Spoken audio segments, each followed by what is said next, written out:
Dance ஆடுறதுக்கு ப்ராக்டிஸ்க்கு போகிறாங்க. எங்கள் ஏரியாவில் வந்து திருவிழா வரப்போகுது. அதனால் வந்து அதுக்கு வந்து இங்கே டான்ஸ் ப்ராக்டிஸ் பண்ணுறதுக்கு இங்கே ஒரு ஸ்கூலில் இருக்குது. அந்த மிஸ் வந்து ப்ராக்டிஸ் பண்ணி கொடுப்பாங்க. அதனால அவங்க டான்ஸ் ப்ராக்டிஸ்க்காண்டி இப்போ ஸ்கூல்லேருந்து வந்து 5 மணிக்கு வந்தோம்.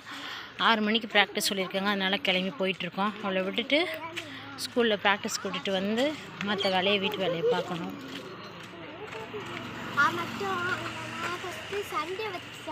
சண்டே மட்டும் வச்சுருந்தாங்க.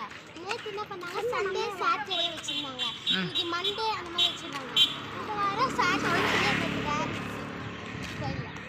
இப்போ அதுக்காண்டி தம்பி ஆட மாட்டேன்ட்டார். அவர் வந்து வெக்கப்படுவார். அதனால் ஆட மாட்டேன்ட்டா.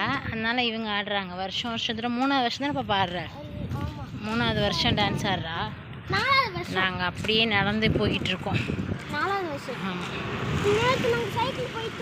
ஆமாம், நேற்று சைக்கிளில் போனோம். சரி, நாளைக்கு நாங்கள் சைக்கிளில் போகிற வீடியோ எடுக்கிறோம். இன்றைக்கி அழுதான் சைக்கிள் எடுத்து சொல்லி போகிறோமா போ. இப்படி போ, அப்போ தான் தெரியவே. வேணான்ட்டு திருப்பி வரும்போது கொஞ்சம் இருட்டாயிடுச்சுன்னா சைக்கிள் இருட்டில் ஓட்டுறது ஒரு மாதிரியாக இருக்குது. இந்த பக்கம் ரொம்ப ரோடு போட்டதுலேருந்து இந்த பக்கம் வண்டி வந்து ரொம்ப வேகமாக போகுது. அதனால் கொஞ்சம் பயமாக இருக்குது.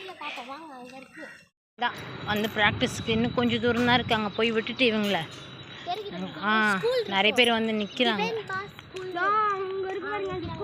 இது எங்கள் ஏரி கொக்கு பாருங்கள், அழகாக பறந்து போகுது.